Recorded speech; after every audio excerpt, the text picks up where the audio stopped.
चलिए स्टार्ट करना हम लोग। केंद्र शासित प्रदेश, ठीक है, बहुत इंपॉर्टेंट टॉपिक यही है, केंद्र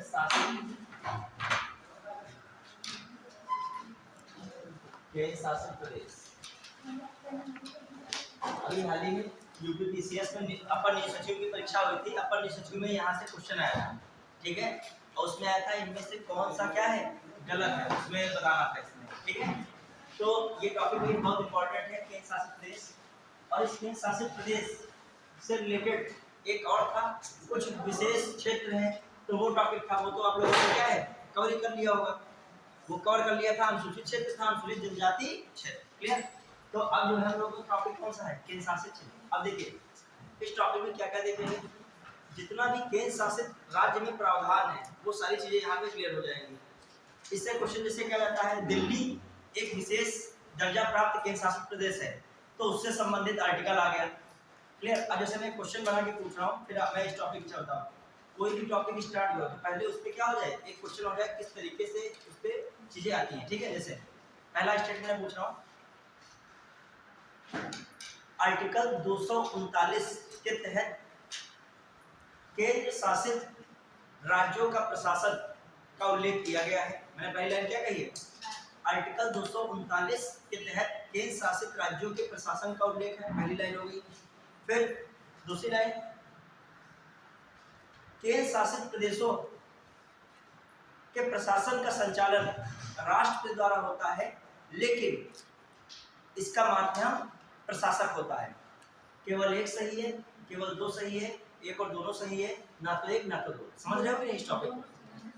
अब देखिए ये दोनों बातें क्या है, सही है। एक उसने पूछा है किससे रिलेटेड, आर्टिकल से, और एक उसने किससे रिलेटेड पूछा है, किससे रिलेटेड पूछा है कि कॉन्सेप्ट से, कि मतलब वो जानना चाह रहा है कि आप केंद्र शासित प्रदेश को केवल आर्टिकल ही पढ़ के तो नहीं चले आए हो, वो जानना चाह रहा है अंदर की बात क्या है। अब आइए अब हम लोग स्टार्ट कर रहे हैं। ये पूरा टॉपिक जब कवर हो जाएगा, अभी आपको केंद्र शासित प्रदेश के बारे में इतना ही पता होगा। भारत में 8 केंद्र शासित प्रदेश है और ज़्यादा ज़्यादा नाम पता होंगे। कुछ बच्चों को थोड़ा बहुत सर पता होगा कब किसकी स्थापना हुई है, लेकिन जब अभी क्लास जब ये यूनिट होगा तो पूरे सब कुछ जान चुके होगा, आर्टिकल क्या चीज़ें होती हैं सब। बस इतनी देर आपको बैठे रहना है और माइंड और पेन और लगातार इंटरेक्ट होते रहना है, बस आप सब कुछ तैयार हो जाएगा इसी समय 1.5 घंटे में। जो आपको क्लास रही है हमारी पॉलिटी की, लगभग अब शायद 4 और क्लास में बची है, उसके बाद ये पॉलिटी हो जाएगा गाइड। इसमें कोई भी टॉपिक लगभग मैंने अपनी समझ में नहीं छोड़ा, लगभग सब कुछ कवर करा दिया है। ये भी टॉपिक बच रहा था, इसके बाद राजभाषा वाला टॉपिक बचा था, वो भी कवर कर रहा हूँ। अभी 4 क्लास में एक नागरिकता का टॉपिक है, अभी कुछ राज्यों के लिए विशेष प्रावधान है, वो भी हो जाएगा। कुछ और भी टॉपिक बचे, वो भी हो जाएगा। आप चाहे लक्ष्मीकांत पढ़ोगे या कोई भी बुक पढ़ोगे, लगभग हम लोगों ने सभी चीजें कवर कर ली होगी। कोई भी पढ़ोगे तुम्हें लगेगा हम सब पढ़ चुके हैं। बस एक काम करना होगा, प्रीवियस ईयर क्वेश्चन हो सके तो आप लगा लीजिएगा, नोट्स पढ़ के क्वेश्चन लगाएगा। जो क्वेश्चन में फंसिए तो मुझसे बात भी पूछ सकते हो, ठीक है। चलिए उसकी ज़्यादा बताओगे मैं बुक भी बता दूंगा, और ज़्यादा बताओगे पीडीएफ में भी प्रोवाइड कराऊंगा, क्लियर।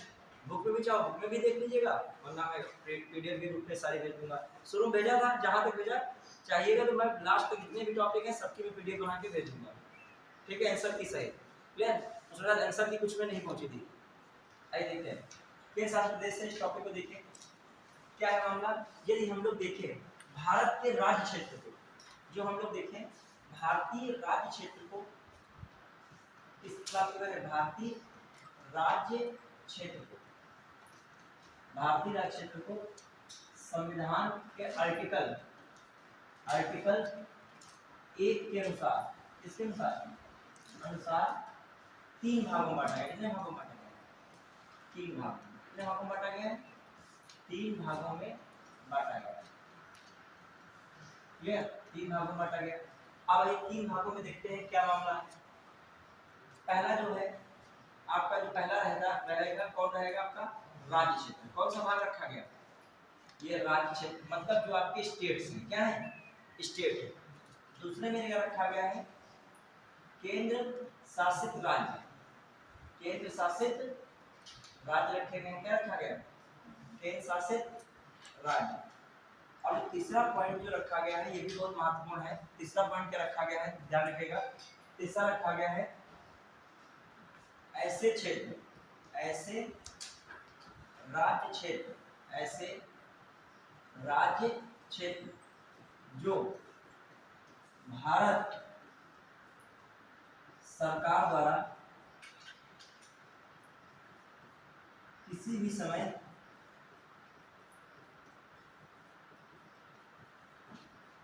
अर्जित किया सकते हैं, अर्जित किए जा सकते हैं।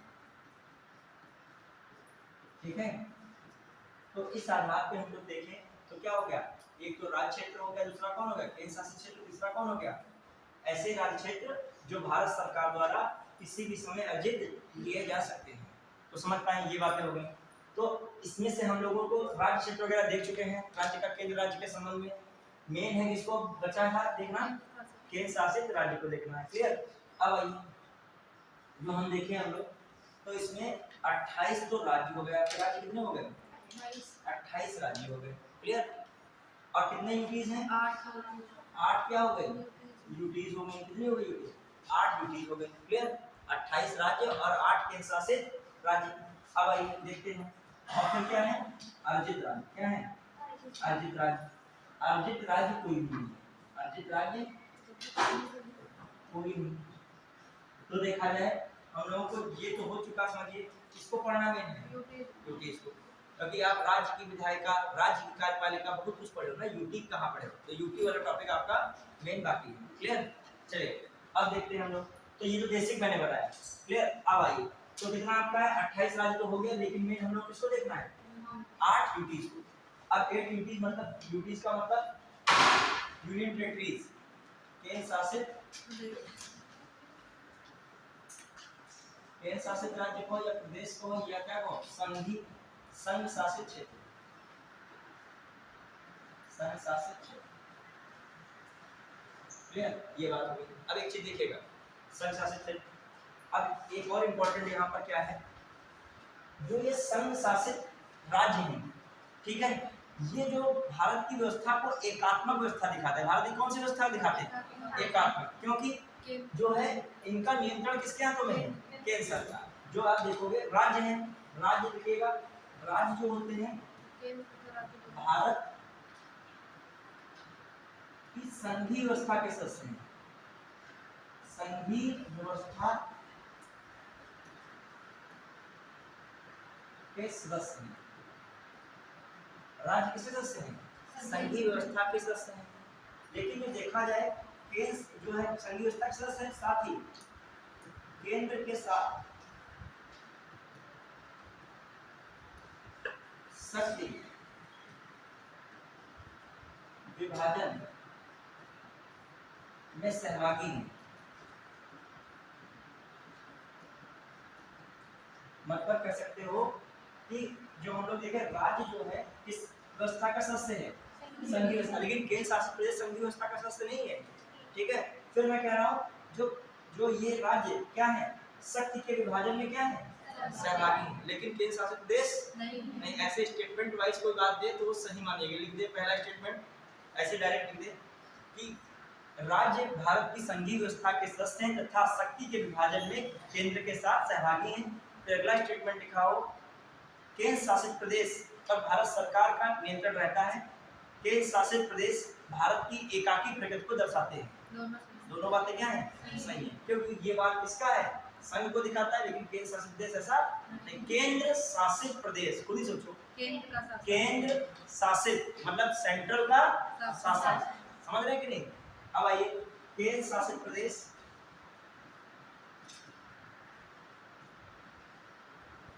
केंद्र शासित प्रदेश या केंद्र शासित राज्य वह क्षेत्र है जिस पर केंद्र सरकार का नियंत्रण, केंद्र सरकार का नियंत्रण, किसका नियंत्रण है केंद्र सरकार का नियंत्रण।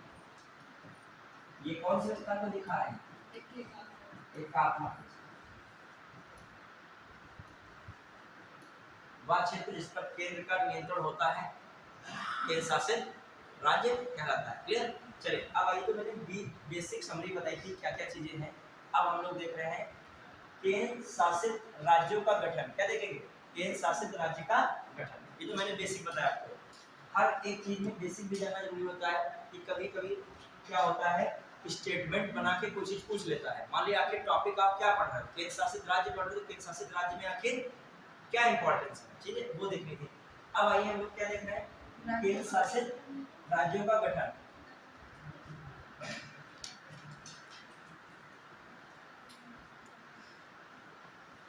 केंद्र शासित राज्यों का क्लियर, जो हम लोग एक डायग्राम के रूप में समझे।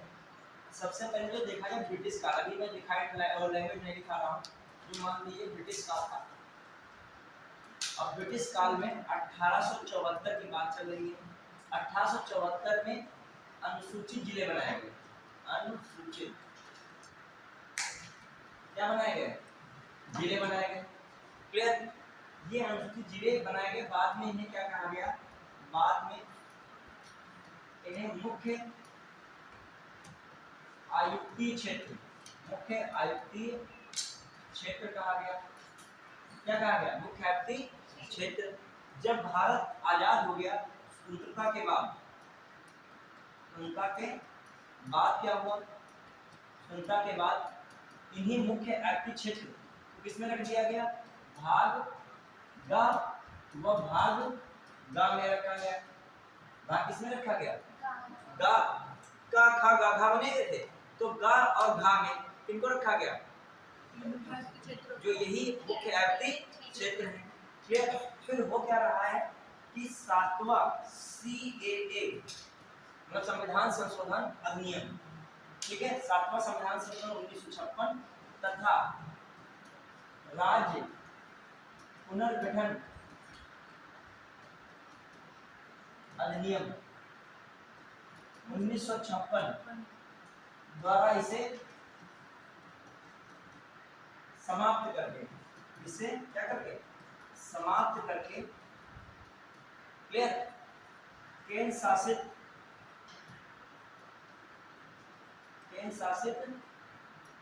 राज्यों का क्या किया गया, राज्यों का गठन हुआ। केंद्र शासित किसका गठन हुआ, राज्यों का। तो आप देखिए, और फिर क्या हुआ, फिर उसमें से कुछ जो है पूर्ण राज्य बन गए, जैसे हिमाचल प्रदेश,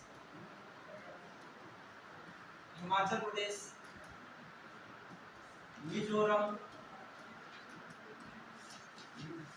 हो गया, त्रिपुरा हो गया, मणिपुर हो गया,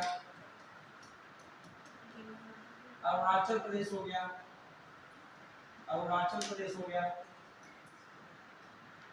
गोवा हो गया, ठीक है।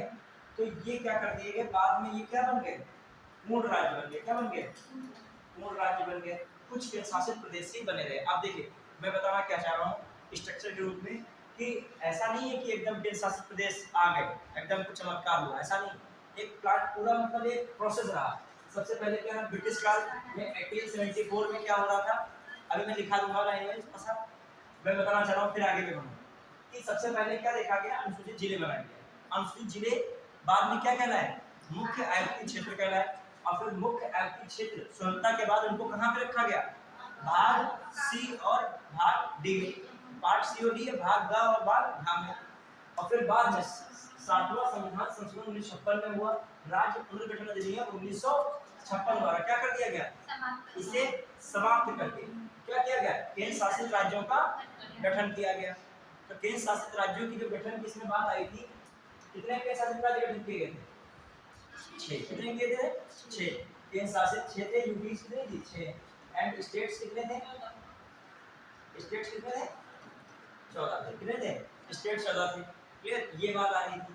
फिर मैं कहूँ कि आगे चल के क्या हुआ, हिमाचल प्रदेश, मिजोरम, त्रिपुरा, मणिपुर, अरुणाचल प्रदेश, ठीक है, ये जो थे इनको क्या दे दिया गया, पूर्ण राज्य का दर्जा मिल गया। इनको क्या मिल गया, पूर्ण राज्य का दर्जा। मतलब कि कभी यूटीज हुआ करते थे, क्या हुआ करते थे, कभी यूटीज हुआ करते थे, लेकिन अब ये क्या बन गए हैं, पूर्ण राज्य बन गए। तो एक बात अब लिखिएगा फटाफट, कुछ बातें लिखिएगा इंपॉर्टेंट, ठीक है, लिखेगा।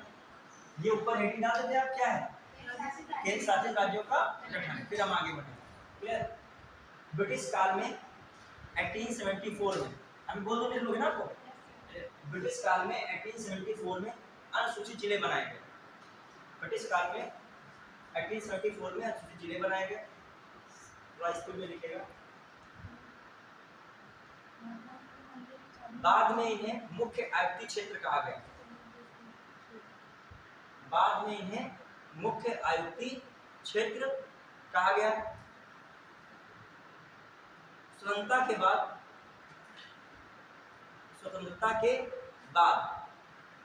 भाग ग और भाग घ में इन्हें रखा गया। स्वतंत्रता के बाद भाग ग और भाग घ में इन्हें रखा गया। क्लियर? फिर लिखिएगा रखा गया। ठीक है, स्वतंत्रता के बाद इन्हें भाग ग और भाग घ में रखा गया।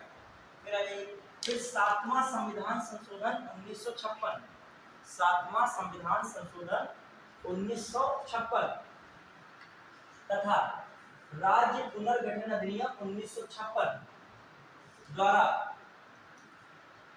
इसे समाप्त कर, मतलब भाग ग और भाग का करके इसे समाप्त करके केंद्र शासित राज्यों का गठन किया गया।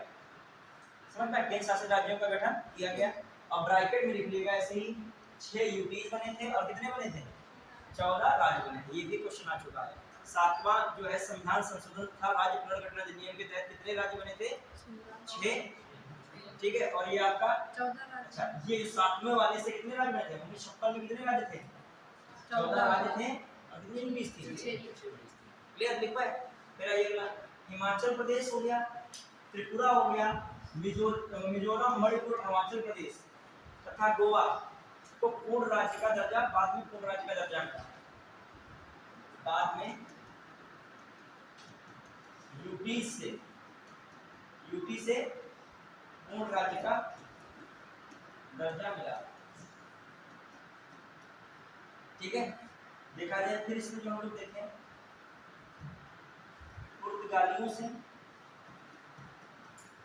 पुर्तगालियों से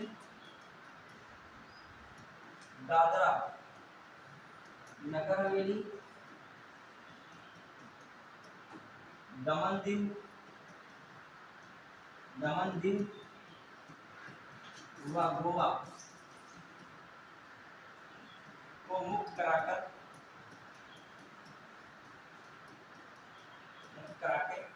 यूटी बनाया गया था। यूटी बनाया गया था। समझ रहे हो? किसके उपनिवेश में थे भारत की आजादी के बाद भी? पुर्तगालियों। कौन से? दादरा नगर हवेली, दमन दीव और कौन? गोवा। समझता है कि नहीं? फिर आ जाइए, जो देखा जाए दूसरा पौंडचेरी, ये देखा जाए फ्रांसीसियों से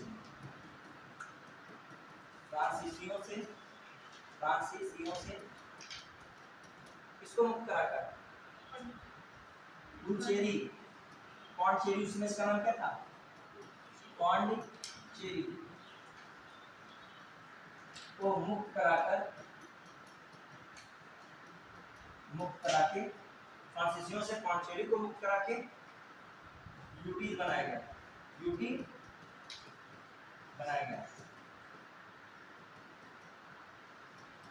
क्लियर?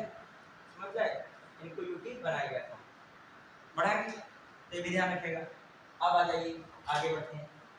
अब देखो गठन जो है इनका वर्ष के साथ, ये क्या क्या है? जैसे छूट गया क्या? देखिए, आप ये जब दिखा करेंगे सबसे पहले आप यूपीएससी वाले स्टूडेंट हैं, एकेडमिक वाले नहीं, तो और तेज लिखोगे, क्योंकि आपको इससे बहुत तेज लिखना पड़ेगा एग्जाम हॉल में। चलिए देखते हैं, पुर्तगालियों से क्या है? दादरा नगर हवेली है, और क्या है? दमन व दीव व कौन? गोवा को मुक्त करा के किसको? यूटी बनाया गया था। इधर फ्रांसीसियों से किसको मुक्त कराया गया? याद रखिएगा, पौंडचेरी को किससे मुक्त कराया? फ्रांसीसियों से। गोवा, दादरा नगर हवेली, इनको किससे? तो कंफ्यूज ना हो जाए, पुर्तगाली फ्रांसीसी पुर्तगाली में चला जाए। क्लियर? अब आइए अगला वाला। अब हम लोग देख रहे हैं क्या, ये तो हो गया। अब गठन वर्ष के अनुसार क्या है, जो है गठन वर्ष के साथ। जैसे देखिए, पहला कौन है? अंडमान निकोबार। अंडमान और निकोबार कौन हो गया? अंडमान और निकोबार। क्लियर? अंडमान निकोबार का गठन हो रहा है 1956, कब हो रहा है 1956 में। फिर जो आपका अंडमान निकोबार के बाद दूसरा आएगा दिल्ली। दिल्ली को यूपी के रूप में गठित कर दिया गया 1956। क्लियर? तो दिल्ली के बाद अंडमान निकोबार हो गया, दिल्ली हो गया। फिर आपका कौन आ जाएगा? लक्षद्वीप। लक्षद्वीप 1956। दादरा नगर हवेली 1961। दमन दीव 1962। चंडीगढ़ और पुडुचेरी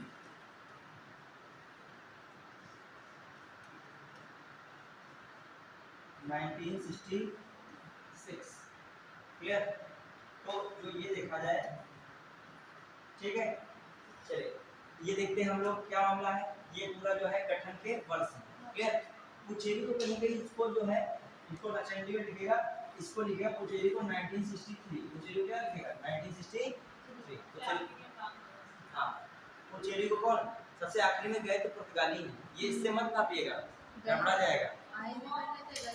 वो नहीं, वो उससे हाँ उसपे हाँ देखिए सबका मामला रहता है 62 तक, कोई 54 में जाता है, कोई 61 तक जाता है। ठीक है, ये तो अलग हिस्सा है। ये पुडुचेरी का हिस्सा है 63 में। यहाँ पे स्थापना की बात कर रहा हूँ। कोई जरूरी नहीं 54 में छोड़ दिया तुरंत जो है गठन हो गया। मौका लगा 54 में, इसमें किसी को एक को 54 में छोड़ा है, गठन कितने वर्ष बाद हुआ है उसका? 7 वर्षों बाद। मतलब तब तक ऐसे वहाँ स्थानीय सरकार कोई चलाता रहा, अपना चलता रहा। ठीक है, ठीक। क्या 18 में? नहीं 1918 में नहीं हुआ है, 1918 में 61 में है, 61 या 62 में हुआ है वो। क्लियर? 61 62 में हुआ, ये बहुत आगे रेंज में नहीं कोई हुआ है। ठीक है, जो भी रहा है सब कितने तक हो गए हैं? देखिए ये मान लीजिए ये क्या आपका दादरा नगर हवेली और दमन दीव, ये सब जो है कितने रेंज में आ गए? 91, 62। और गोवा का जो देख लोगे वो भी शायद 61 या 62 में रहा है। कितना लग रहा है? ना 61 है। गोवा कितने में? 61 में ही। तो मतलब यही तो बाहरी शक्तियां थी। गोवा 61 तक हो गया, बाकी तो ये पे क्या है 61 और 62 तक हुई है। तो इसका मतलब ये लोग कब तक रहे? 61 ही तक रहे। ठीक है, बढ़िया। मतलब फ्रांसीसी देखा जाए, पुर्तगाली, तो इसमें सबसे लास्ट का देखा जाए तो इसमें कौन है सबसे लास्ट में? कौन देखा जाए? पुर्तगाली गए, फ्रांसीसी नहीं गए। कौन गया है? पुर्तगाली। अब आ जाइए, अब हम लोग देख रहे हैं किसको? ये स्थापना वर्ष भी हो गया। स्थापना वर्ष में लोग देख रहे हैं के साथ पढ़े। चलिए कंफ्यूज हो जाओगे तो ज्यादा उसमें जाओगे। जो मैंने बताया कि पुर्तगाली सबसे लास्ट में गए हैं। क्लियर? और पुर्तगाली सबसे लास्ट में किसको छोड़ा है? गोवा को छोड़ा है। फ्रांसीसी से पहले ही जा चुके हैं। क्लियर? अब आइए हम देख रहे हैं स्थापना वर्ष भी हो गया। इसमें कुछ और चीजें थी मैं बताने जा रहे थे।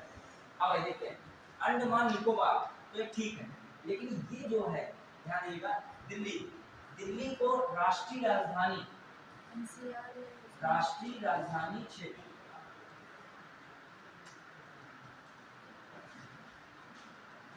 ठीक है, दिल्ली को राष्ट्रीय राजधानी क्षेत्र दिल्ली कहा गया, मतलब एनसीआर कहा गया। ठीक है, राष्ट्रीय राजधानी क्षेत्र दिल्ली कहा गया 1992 में। फाइनली कब कहा गया? 1992 में। क्यों? 67 CAA 1991, ध्यान रखिएगा 69वां संविधान संशोधन जो हुआ था 1991 में, उसी के तहत जो है राष्ट्रीय राजधानी क्षेत्र नेशनल कैपिटल रेंज दिल्ली हो गया। क्लियर? और हुआ तो फाइनली 1992। तो ये ध्यान रखिएगा राष्ट्रीय राजधानी क्षेत्र दिल्ली को विशेष केंद्र शासित प्रदेश का दर्जा कब दिया गया? किस संविधान संशोधन द्वारा दिया गया?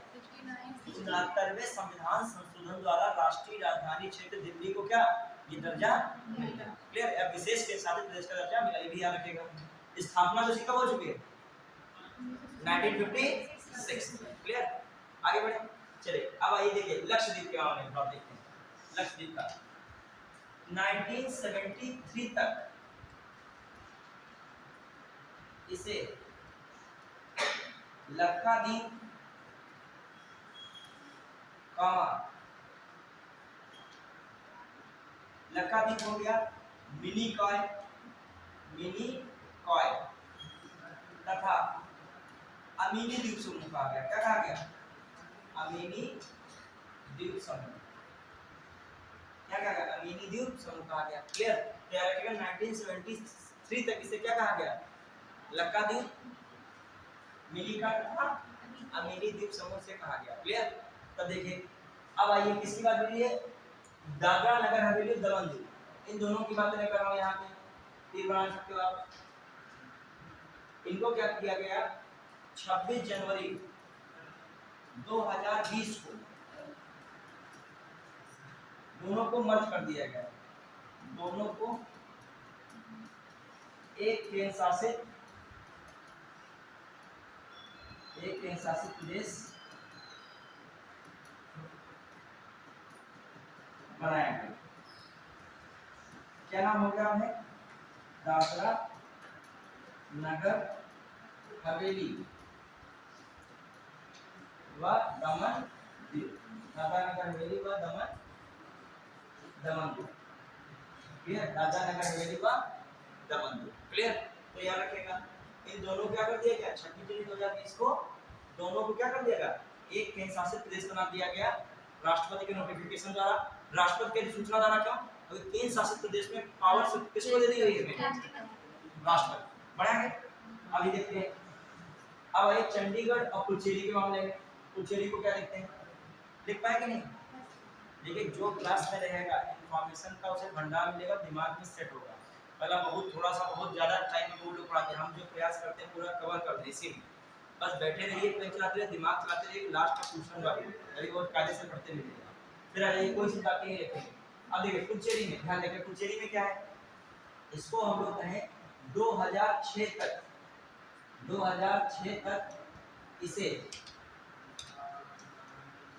पौंडचेरी कहा गया। क्या कहा गया? पौंडचेरी कहा गया। 2006 तक इसे क्या कहा गया? 2006 तक इसे पौंडचेरी कहा गया। समझ पाए कि तो दिमाग में बैठेगा। इसका नामकरण कब हो गया? 2006 में हुआ पुडुचेरी। क्लियर? फिर आ जाएगा अगली बात। ये तो सब बातें हो गई वैसे। अब हम लोग आगे बढ़ रहे हैं। बढ़े? क्लियर? चलिए अब आइए, तो हमने गठन की बात की। गठन में हमने क्या क्या बताया कि इनकी स्थापना और स्थापना के साथ इसमें वर्तमान में क्या परिवर्तन हुए हैं। वर्तमान में अभी अंडमान निकोबार द्वीप समूह है, उसकी राजधानी बदल दी गई है। जानी गए हो गया क्या रखी गई? श्री विजयपुरम। ठीक है, याद रखिएगा चीजें बदलती रहती हैं। हाँ आ जाइए। अब देखिएगा ये तो हम लोगों ने इसकी बात की थी केंद्र शासित प्रदेश का गठन। अब थोड़ा बात कर रहे हैं हम लोग हैं कि केंद्र शासित प्रदेशों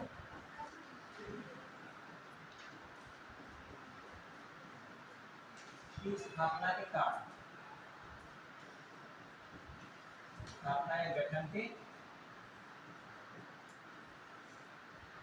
कारण देखिए कौन से कारणों से किया गया इसे? कुछ कारण है। एक है राजनीतिक और प्रशासनिक कारण। राजनीतिक एवं प्रशासनिक। राजनीतिक और प्रशासनिक कौन से कारण वाले जो बने? मतलब किन केंद्र शासित प्रदेशों का गठन राजनीतिक और प्रशासनिक कारणों से किया गया? कौन से केंद्र शासित प्रदेश थे? दिल्ली है जैसे दिल्ली। क्लियर? दिल्ली हो गया। और आपका कौन हो गया? दूसरा चंडीगढ़। चंडीगढ़ दो राज्यों को जोड़ता है कि नहीं? चंडीगढ़। ठीक है। फिर जो हम लोग देखें सामरिक महत्व से, सामरिक महत्व कौन से किए गए? सामरिक महत्व लक्षद्वीप, लक्षद्वीप व अंडमान और कौन है? निकोबार। ठीक है, अंडमान और निकोबार हो गया।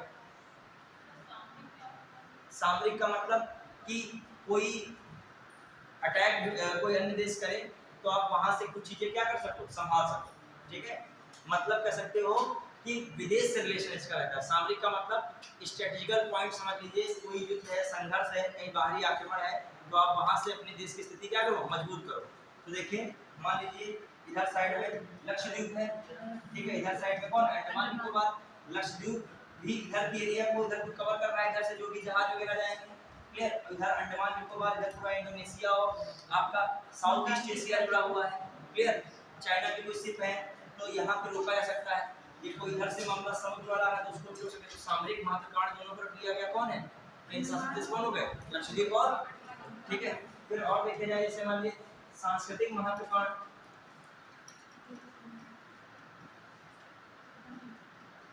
ये सांस्कृतिक महत्व में कौन आ सकता है, दादरा नगर हवेली में,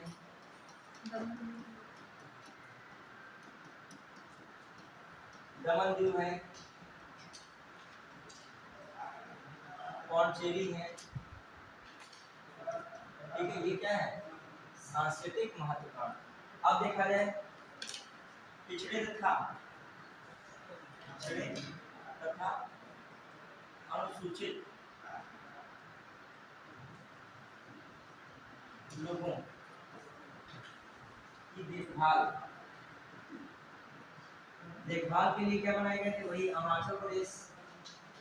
और कौन, अरुणाचल प्रदेश के बाद कौन है आपका फेमस, मणिपुर। फिर कौन हो गया, जो है मिजोरम, ठीक है। ये सब हो गए शासित राज्यों का गठन हम लोगों ने पढ़ लिया, क्लियर। शासित राज्यों का गठन आराम से हो गया था। इसमें देखिए एक चीज है, जल्दी से रिकॉल कीजिए, मैंने क्या क्या बताया था, रिकॉल कीजिए, बहुत जल्दी रिकॉल, अपने पढ़ाई के पूछने पूरी फॉर्म में आ जाएगी। देखिए जब हम लोग केंद्र शासित प्रदेश पढ़ रहे थे, सबसे पहले मैंने बताया था कि भारत का आर्टिकल, जो भारतीय संविधान में आर्टिकल 1 दिया है, आर्टिकल 1 किसकी बात कर रहा था, राज्य क्षेत्र, किसकी बात कर रहा था, राज्य क्षेत्र की बात कर रहा था। और राज्य क्षेत्र को हमने 3 भागों में तोड़ दिया था, एक राज्य क्षेत्र था, ठीक है, एक यूटी था, एक अर्जित क्षेत्र। मतलब अर्जित क्षेत्र कभी भी, अर्जित क्षेत्र कभी भी भारत सरकार द्वारा किया सकता है, ठीक है। ये हालांकि फाइनल नहीं हो पाया था, ये और ये तो चल रही थी।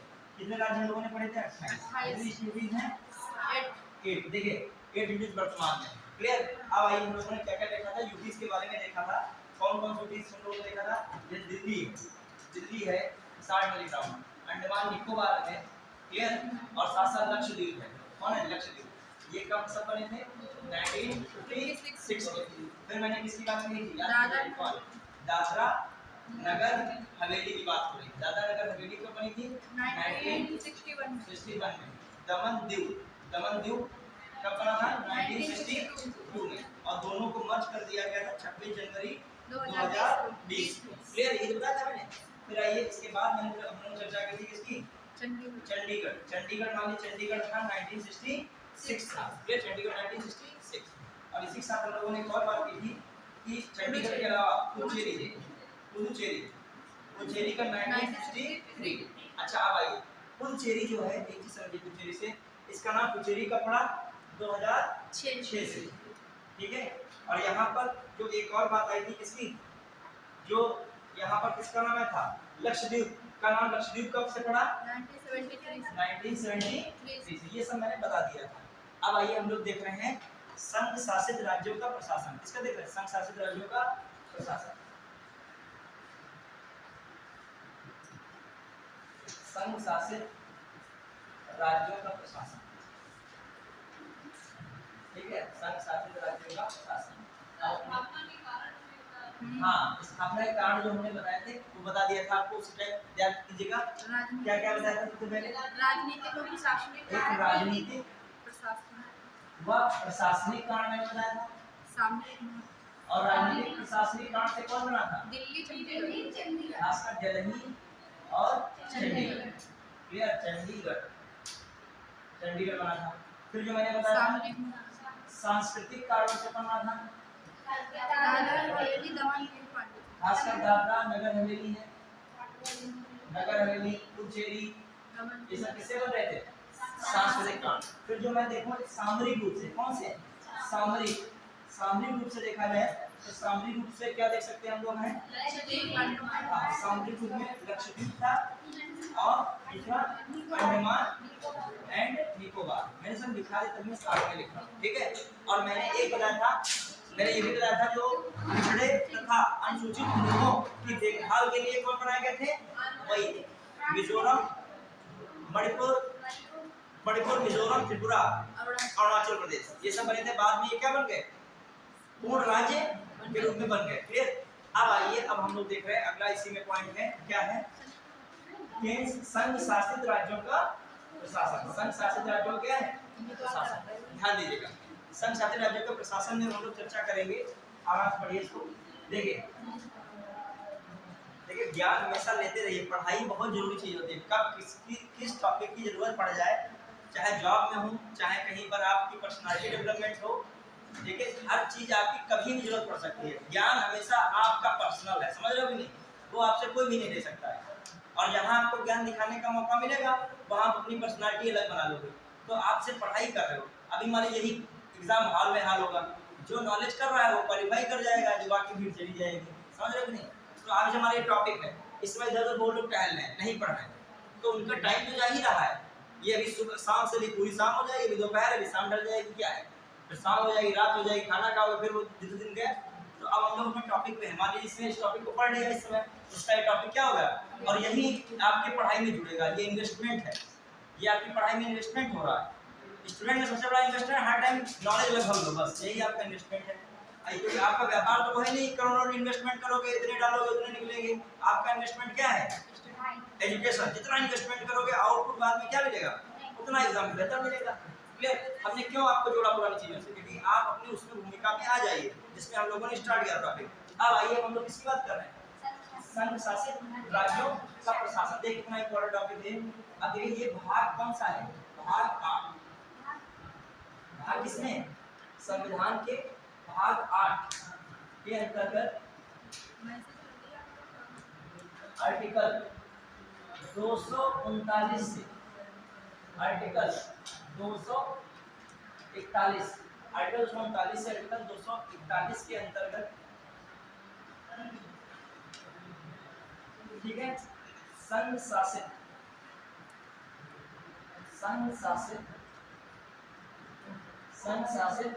राज्यों के बारे में उल्लेख है। समझ रहे कि नहीं, संघ शासित राज्यों के बारे में क्या है, उल्लेख है। क्लियर। अब आ जाइए, जो हम लोग कहें किस आर्टिकल से किस आर्टिकल तक रेंज में चलोगे। अब कभी भी यूपीएस की बात आएगी तुम्हें किस रेंज में रहना है, आर्टिकल 239 से आर्टिकल 241, ठीक है। हालांकि 242 भी था लेकिन उसको निरस्त कर दिया गया, पूर्व के बारे में बताया गया था, वो निरस्त है। इसमें कितना मार्क चले, 39 से 41। अब आइए देखते क्या है। देखिए जो हम लोग देखें कि संघ शासित राज्य हो या यूटीज, संघ शासित राज्य में इसको लिखे तो यूटी चलेगा 60, ठीक है। संघ शासित राज्यों का प्रशासन का संचालन, प्रशासन का संचालन राष्ट्रपति द्वारा होता है। किसके द्वारा होता है, राष्ट्रपति द्वारा।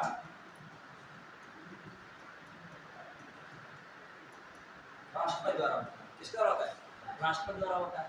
क्लियर। फिर जो है देखा जाए तो हम लोग देखें यूटीज के प्रशासन का जो संचालन देखा जाए किसके द्वारा होता है, राष्ट्रपति द्वारा।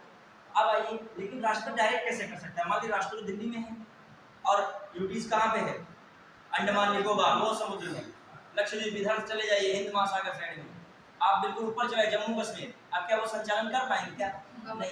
ये किसी के माध्यम से करेंगे। ये क्या करते हैं, माध्यम से, किसके माध्यम से करते हैं, प्रशासक के माध्यम से। किसके माध्यम से, तो ये जो है प्रशासक के माध्यम से संचालन, किसका माध्यम से, संचालन प्रशासन, ये संचालन का प्रशासन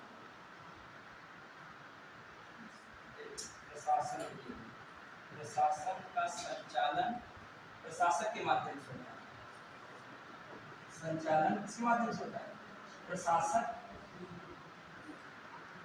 के माध्यम से होता है, माध्यम से होता है। क्लियर? दिमाग रखेगा, प्रशासन का जो संचालन है किसके माध्यम से होता है? प्रशासक के माध्यम से। ठीक है। राष्ट्रपति प्रशासक पदनाम को अन्य नाम भी दे सकता है। समझ रहे हो कि नहीं? मतलब ये भी पावर किसके पास है? प्रशासक के जो अन्य नाम भी, मतलब प्रशासक जो पदनाम को राष्ट्रपति दे सकता है, अन्य नाम भी दे सकता है। ठीक है, तो ये भी बात हो गई। अब आ जाइए खासकर जो हम लोग देखें, जैसे प्रशासक के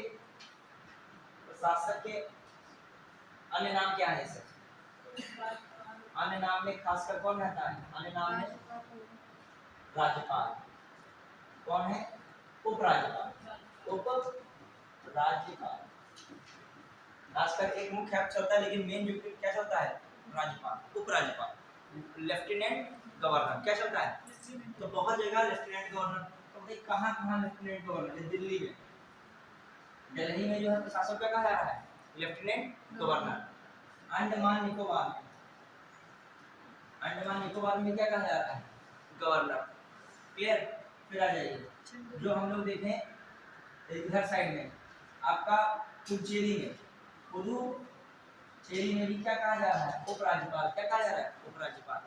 फिर जो हम लोग देखें जम्मू कश्मीर, जम्मू एंड कश्मीर में भी क्या कहा जा रहा है? उपराज्यपाल। जो हम लोग देखें जम्मू कश्मीर के बाद लद्दाख, कहाँ देखें? लद्दाख को भी देखें तो लद्दाख में भी क्या है?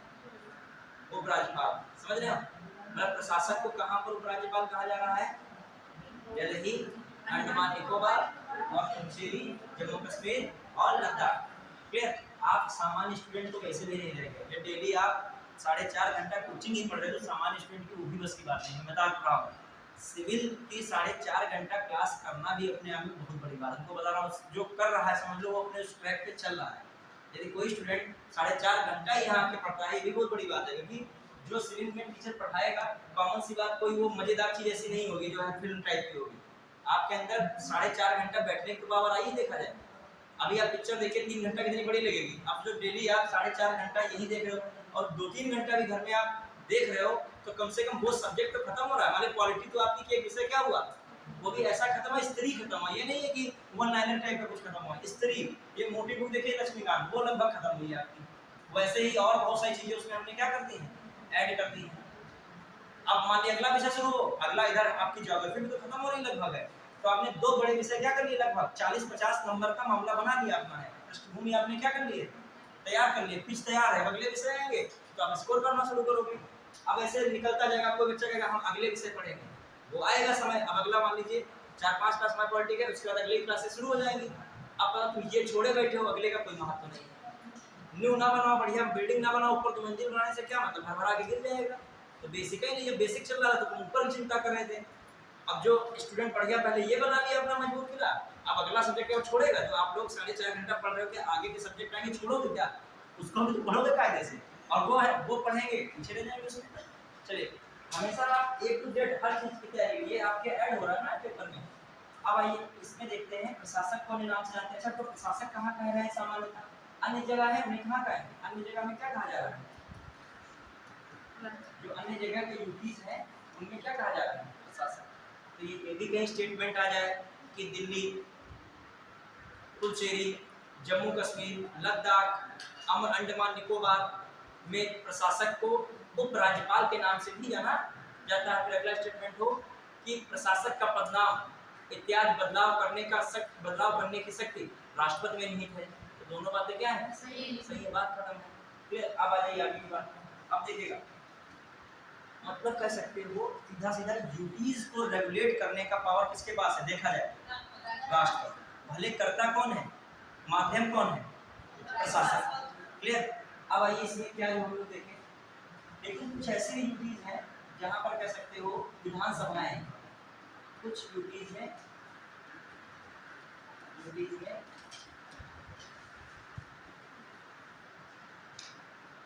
विधानसभाएं या विधानसभा तो कुछ यूटी में क्या है विधानसभा है। क्लियर? कुछ यूटी में विधानसभा जैसे कौन सी यूटी में विधानसभा है? दिल्ली और पुचेरी और कौन है? जम्मू एंड कश्मीर। क्लियर? दिल्ली में कितनी सीटें हैं? 70 सीट्स इन एलए मतलब विधानसभा। एलए मतलब विधानसभा में कितनी सीट्स हैं? 70 सीट है। फिर पुचेरी में कितनी सीट है? कितनी है? 32 है कि 30 है? 32 तो सिक्किम में है। देखिएगा कितनी है पुचेरी में? 30 सीट से कहाँ है? तो जम्मू कश्मीर में भी चुनाव हुआ है 90 सीट से कहाँ है? जम्मू कश्मीर। ठीक है एलए मतलब ठीक है। अब आइए अब देखो कहने का मतलब यूटीज है तो यूटीज में जब विधानसभा है तो विधानसभा को किस सूची पर जो है कानून बनाने का अधिकार है?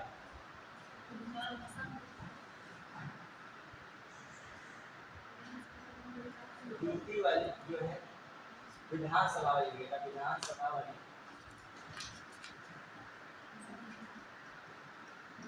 यूटीज विधानसभा वाली यूटीज क्या कर सकते हैं? विधानसभा वाली यूटीज राज्य सूची तथा समवर्ती सूची पर कानून बनाते हैं। ठीक है?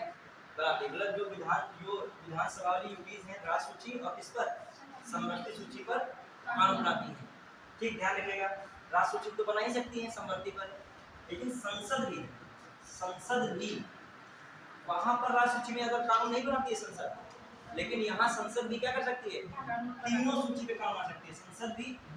संसद तीनों सूची पर कानून बना सकती है।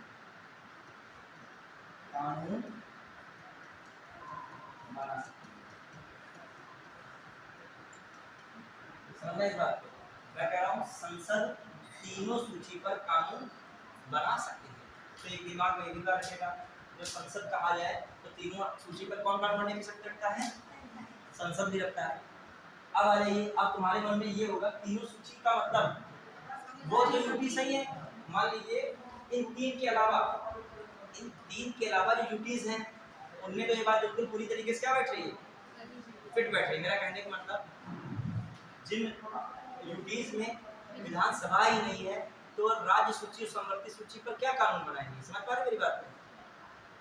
देखो 5 यूटीज ऐसी बच गई जिनमें क्या नहीं है? विधानसभा। जब विधानसभा नहीं है तो राज्य सूची पर कानून बनाने का पावर है क्या? नहीं। समवर्ती सूची पर कानून बनाने का पावर है क्या?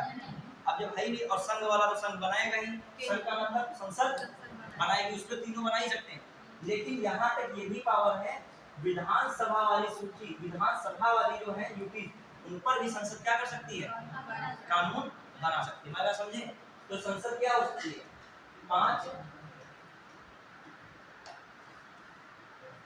5 यूटीज जिनमें विधानसभा नहीं है। इसमें क्या है? विधानसभा नहीं है, उसमें भी कानून संसद बना सकती है तीनों सूची में। और ये मैंने टिक लगा दिया ऐसे, देखो टिक समझ रहे हो? इसका मतलब क्या है? जिनमें विधानसभा है उसमें भी संसद क्या बना सकती है? तीनों सूची पे कानून बना सकती है। मतलब राज्य दिल्ली में जो राज्य सूची का विषय है सपोज है, उसमें भी कौन कानून बना सकता है? संसद भी।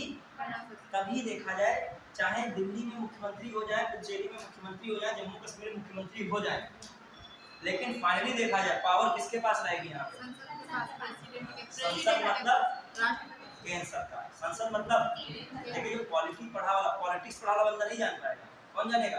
देखो पॉलिटिक्स पढ़ा वाला व्यक्ति यही देख रहा मुख्यमंत्री जी शपथ ले रहे हैं, ठीक है, उनमें जो है झंडे गाड़ रहे हैं, वो इमेजिन कर रहे हैं अपने उत्तर प्रदेश के मुख्यमंत्री, मध्य प्रदेश के मुख्यमंत्री, राजस्थान के मुख्यमंत्री या तेलंगाना के, केरल के कहीं के मुख्यमंत्री का वो किससे तुलना करें? स्टेट से। ताकि उनको ये नहीं समझ है कि जो प्रावधान संविधान में दिया गया है वो क्या यूपीज में विधायिका होने के बाद भी कंट्रोलिंग पावर किसके पास है? केंद्र के पास। मतलब तो बड़ी अजीब चीज हो गई, जनता उनको बनाया लेकिन वहां पर मुख्यमंत्री बनना भी बहुत क्रिटिकल हो जाता है। क्यों? अभी जनता जहां वोट करेगी तो उम्मीद रखेगी आप भी उनके सारे दुविधा क्या करो, दूर करो। और कंट्रोल किसके हाथ में भी होगा? केंद्र सरकार। तुम केंद्र सरकार से लड़ाई करके ही क्या बने हो वहां पे? सीएम बने तो तुम्हारी दिक्कतें क्या है? ज्यादा। और ये पावर्स किसके पास डिस्ट्रीब्यूट हो गई है? अभी कौन सी बातें बता रही है कि राज्य सूची में भी कौन कानून आ सकता है? संसद। अब आइए दूसरी बात, जो यहाँ संसद के बनाए हुए कानून कहीं न कहीं यहाँ की विधायिकाओं से बनाए गए कानून से अधिक प्रभावी है। मतलब ये विधानसभा भले बनाए कानून, उनसे ज्यादा प्रभावी किसके कानून माने आएंगे? संसद। समझ पा रहे हो? इसको भी लिखेगा। तुमसे कोई कहा है मुख्यमंत्री बनना दिल्ली का स्वीकार करोगे? कतई नो कर दीजिएगा। जो नहीं वहां पे तुम किसी को आइडिया मार तुम बोल दिए, समझे कि नहीं? क्यों? क्योंकि तुमने नो क्यों बता दिया? किस पे जाओ? अरे हमको मुख्यमंत्री बनने में गोवा का बना दो, ठीक है, छोटी राज्य का बना दो, पड़े रहेंगे। क्योंकि हम वहां पर क्या है, स्वतंत्र है ना, मतलब हमको कॉन्स्टिट्यूशन से पावर मिली है, विधायिका है हमारा, हम मतलब राज्य में आएगा, राज्य की कार्यपालिका, राज्य की विधायिका, ये किस में आ गए हमें?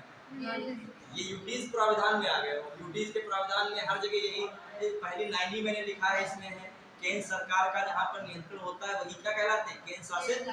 नाम ही लगा है, केंद्र से क्या हो रहे हैं? शासित है। क्लियर? चलिए अब आइए देखिएगा, अब मैं जम्मू कश्मीर है में, ठीक है, चुनाव वगैरह कुछ भी हुआ, फाइनली देखिएगा जम्मू कश्मीर में जो मेन पावर धीरे धीरे डिस्ट्रीब्यूट किधर रहेगी? कितने भी सीट हो, कुछ भी हो, देखिएगा अभी आगे चल के। आपने दिल्ली का देखा, फाइनली किसने इस्तीफा दे दिया? ठीक है।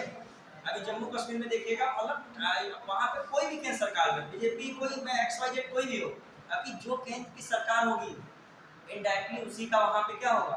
रोल होगा, जिम्मेदारी होगी। क्लियर? अब आइए, अब देखते हैं हम लोग 5 यूटीज में। अब देखिए एक और इम्पोर्टेंट बात कि जो विधानसभा है उनमें समझिए कैसे सेंट्रल का इंटरफेयर है। जो विधानसभा वाली यूटीज में, विधानसभा यूटीज में क्या होता है? सीएम तथा उपराज्यपाल की नियुक्ति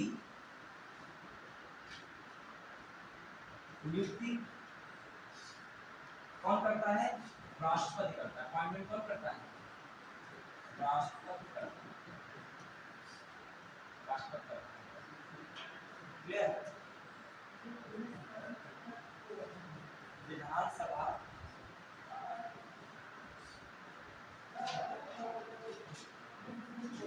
की विधानसभा से बनाया गया कानून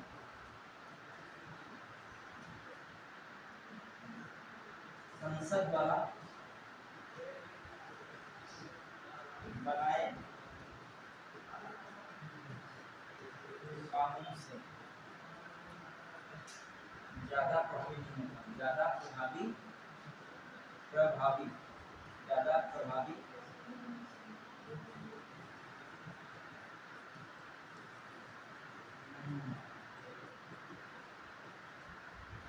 क्या होता है? नहीं होता। क्लियर? तो हमेशा कानून में जब दोनों के अल्टरनेट होगा तो उसमें कौन आगे निकल जाएगा? विधानसभा से बनाया गया कानून संसद द्वारा बनाए गए कानून से ज्यादा प्रभावी नहीं होता। ठीक है? अब आइए थोड़ा सा हम लोग देख रहे हैं, ये तो बात किसमें हमने कही? सामान्य बात बताई। अब आइए दिल्ली को विशेष तरीके से हम लोग देखते हैं। किसके बारे में देख रहे हैं? दिल्ली। अच्छा एक चीज और समझिएगा, यहाँ कभी कभी क्वेश्चन आता है यूपी से रिलेटेड हाई कोर्ट के बारे में पूछ लेता है। किससे पूछ लेता है? यूपी से रिलेटेड हाई कोर्ट। क्लियर? तो एक संविधान में उत्पन्न किया गया है, मैंने पढ़ाया था जब आपको हाई कोर्ट और सुप्रीम कोर्ट। तो ये आर्टिकल 241 इंपॉर्टेंट है। क्या कहता है? ये है केंद्र शासित राज्यों के लिए हाई कोर्ट। केंद्र शासित राज्यों के लिए क्या है? High court. ये केंद्र शासित राज्यों के लिए न्यायपालिका की व्यवस्था। अब देखो क्या है, अच्छा, एक यहाँ पर और बात समझिएगा। मान लीजिए किसी राज्य का राज्यपाल है, सपोज है किसी राज्य का राज्यपाल है, तमिलनाडु का मान लीजिए कोई राज्यपाल है, और तमिलनाडु में ही कौन सी एक विधानसभा आपकी वो है, यूटी, पुदुचेरी, कौन है? तो पुदुचेरी का जो प्रशासक है, राष्ट्रपति चाहे तो तमिलनाडु के राज्यपाल को बना सकता है। समझ पाए कि नहीं मेरी बात को? किसी राज्य के राज्यपाल को उस राज्य से लगने वाली यूटी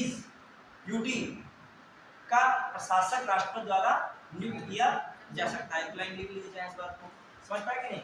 मतलब राज्यपाल दो काम कर रहा है, एक तो राज्य का राज्यपाल है और दूसरा यूटी का क्या हो गया है, प्रशासक। लिखिएगा, लिखिए किसी राज्य का राज्यपाल, किसी राज्य का राज्यपाल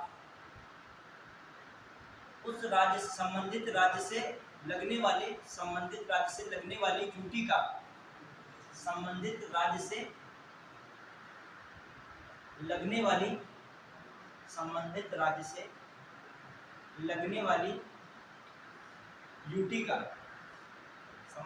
से लगने वाली यूटी का प्रशासक नियुक्त किया सकता है, प्रशासक नियुक्त किया जा सकता है, प्रशासक नियुक्त किया जा सकता है।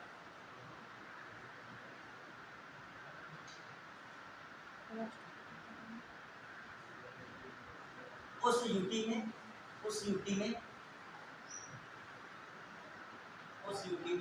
स्वतंत्र रूप से कार्य कर सकता है, स्वतंत्र रूप से कार्य कर सकता है, उस यूटी में स्वतंत्र रूप से कार्य कर सकता है। देखिए क्यों मैं कह रहा हूँ स्वतंत्र रूप से कार्य कर सकता है, इस बात को समझिए। देखिए वहां पर रहता, राज्य में रहता राज्यपाल के रूप में, तो इसमें मंत्रिमंडल का दबाव रहता, क्या रहता? मंत्रिमंडल। अब यूटी में तो हर जगह तो विधायिका है नहीं, हर जगह विधानसभा है नहीं, वहां पर वो क्या है, स्वतंत्र है। सर्वे सर्वा कौन है में, प्रशासक के रूप में जब कार्य करेगा। राज्य में आएगा तमिलनाडु में तो मुख्यमंत्री जी है, उनके क्या है, मंत्रिमंडल है, उनकी दबाव रहेगा, वहां पर क्या रहेगा, लेकिन कार्य दोनों कर सकता है। ये स्टेटमेंट इस तरीके का है कि राज्यपाल अपने पद पर रहते हुए उसी राज्य से संबंधित लगे यूटी के प्रशासक के रूप में कार्यभार संभाल सकते हैं। तो ये बात बिल्कुल क्या है, सही है। इस तरीके की स्टेटमेंट बना के दे। अब आइए मैं बताना चाह रहा हूँ कि यूटी का किससे रिलेशन, उच्च न्यायालय से। ऐसा तो है नहीं यूपीज में लोग तो रहते ही, ऐसा तो है नहीं कि खाली मैदान पड़ा जहाँ कोई नहीं रहता हो, और जहाँ लोग रहेंगे भारतीय लोग हैं सब, उनको भी किसकी जरूरत पड़ेगी, न्यायपालिका की, न्याय की उनकी भी जरूरत है। तो उनके लिए एक हाई कोर्ट बनवाया जाए तो बड़ी बात हो जाएगी।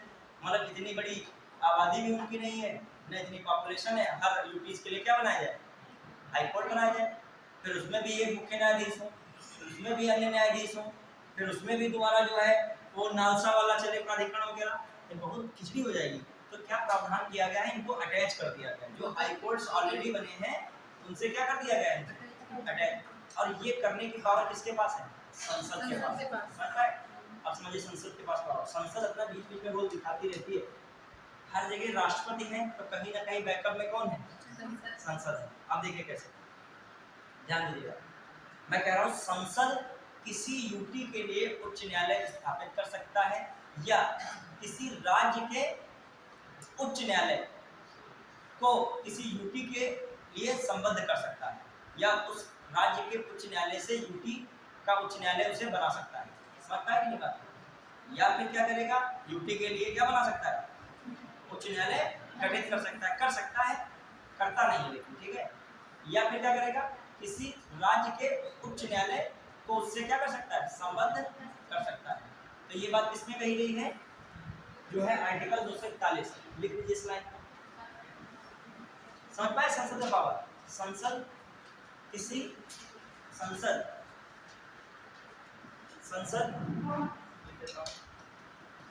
द्वारा किसी यूटी के लिए